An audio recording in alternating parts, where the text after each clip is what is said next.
Hello and welcome back. It's Melda and I have another process video. I am using a bunch of stuff from my stash in this video here, and it's probably, I think, mostly going to be from old Studio Calico kits. I am also pulling a little bit from the it's the crepe paper, I think I want to say Cool Dude, something like that collection. Anyways, it'll come up and I'll probably remember at that point. So all I've done here is I've taken this, again, white cardstock or white plain paper, and I believe at this point I have added some gesso to it, and I let that dry, and then I am choosing, or I have chosen, I should say, a gray and white background paper. I'm just using about 5 inches of it, 5.5 I want to say by 12, and I am going to use that just behind my photo, and I did machine stitch around that a little bit. So I am just putting together here these layers using some Project Life cards. Now these colors here I don't generally use a lot of. I don't use a lot of navy blue or green, so I don't mind using the entire card behind the photo because otherwise I'll never use it. So here I was just helping Linda with the silhouette. So I'm just going to put together my layers, and I do like to staple them in the center just in case I want to move things around after they've already been stuck together, or I want to add more layers in between. So that makes it really easy to just tuck things in there instead of gluing it all down and then get to peel it apart and possibly rip it. So I do like to staple that. So I am just going to bring in some white tissue here, and I did try to do a little bit of like a messy crumple type thing, but then I decided I don't like that. It's too much going on, especially with all of the layers that I have already. So I am just going to go and settle with just a simple, neat and tidy tissue photo mat. So I am going to, or I have already trimmed that down, and then add, I guess, some more layers. Can't have enough. So let me tell you about this photo here. So this photo is of my son Leo, and we went camping. We went to, I believe this was Algonquin Park. Yes, I believe so. And we had gone to, oh, it's the Cool Kid collection. I could see it right there.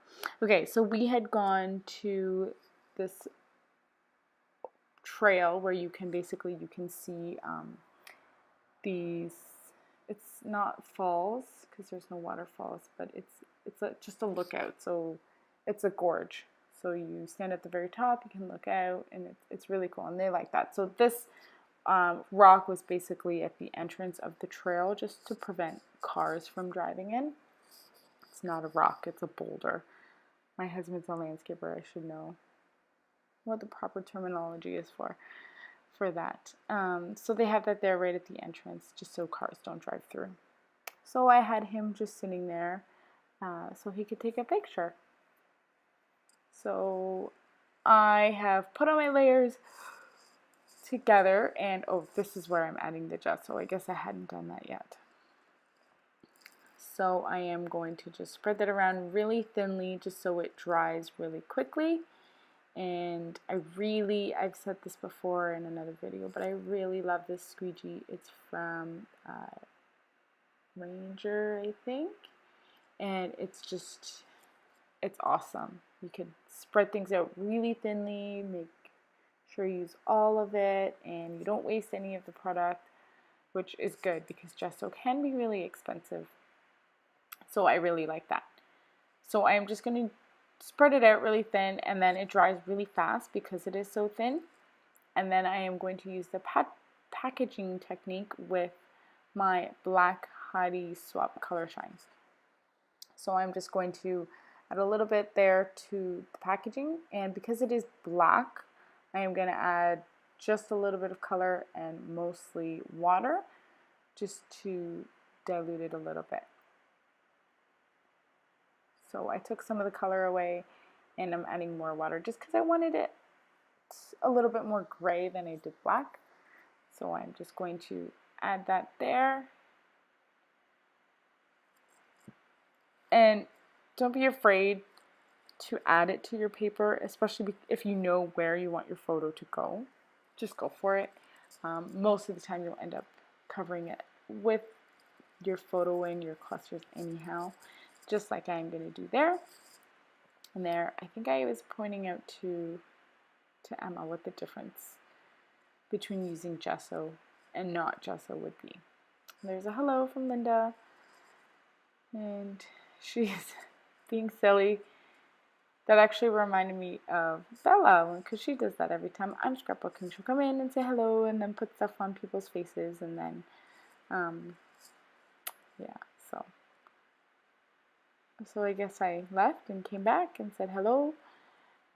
So here I am just going to continue. I guess at this point I've already adhered my layers down, and I am just adding a chipboard frame that I've cut. So I want to add a little bit to the top right hand corner, and I believe I add some to the bottom left hand corner. So I like cutting the frames as well, just because most of the time I don't usually put the frame on top of the photo. So I want to get as much use out of it as I can. So I end up cutting it and then just kind of off centering it, or putting it offline so it doesn't necessarily match up, but one on the top, one on the bottom. I hope I'm explaining myself properly. I think you get it.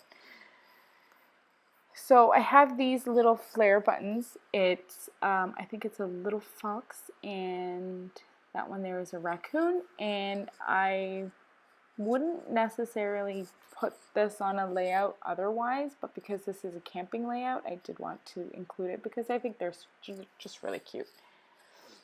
So I am going to add some Nouveau dots in white. And again, I think I've said this before, but I really like the Nouveau dots only because they look like enamel dots once they're dry, but you can make them any size or any shape that you like. I have not yet tried to make little hearts or stars out of the Nouveau drops, but I'm pretty sure it wouldn't be too hard. The nozzle is pretty small, so I think you can get some detail out of there. So I'm going to do some ink splatters, and I believe I come back with some more Nouveau dots, possibly. And I think this is pretty much the entire layout, I want to say. I don't add a title because that little Project Life card on the top with the paper airplane, it says adventure, I believe. So that's what my title is going to be. So I am hot gluing this little this flare button down, and I am going to come back now with some chipboard pieces from the Cool Kid collection. But first I will tape this little bit of thread down. I know I've said this before, but I would really recommend waiting until the very end to add any ink splatters if you are going to add them, only because they do take a little while to dry, and if you're impatient like me, you want to keep working, especially when you get into a groove. So wait until the end, and then you don't have to try and figure out a way to do other things without smudging, or like I do all the time, you smudge it anyways, and then you try to figure out how to fix it. So no fun. Wait until the end, and hopefully one day I will take my own advice. Right. Okay. So I am just going to add some of these little chipboard paper airplanes, and I believe that's all I add from this. I struggle here a little bit with trying to figure out the alignment of them, only because they are pointing in different directions, and if I had put them pointing into the same direction, then one or the other would look upside down, or would be upside down. So I put one closer to the center of the photo and then the other one on the other side of the photo, just so that it's, again, just pointing towards the center of the photo or to a cluster or an embellishment. I don't want them pointing off the page because I want your focus to stay inside. So I'm going to add these little plus signs from the Cool Kid collection. They're just some enamel shapes in black. And I'm going to look through the Tim Holtz Tiny Word stickers. I believe this is the Small Talk, or no, they're occasions. And I am going to settle on two phrases. One says, "Every summer has a story," and the other says, "Not all who wander are lost." So that's the entire layout. I want to say thank you so much to all of our new subscribers. Thank you to all of our existing subscribers who continue to watch our videos, and we will see you next time. Please leave a comment below and like this video and subscribe if you haven't done so yet. Bye!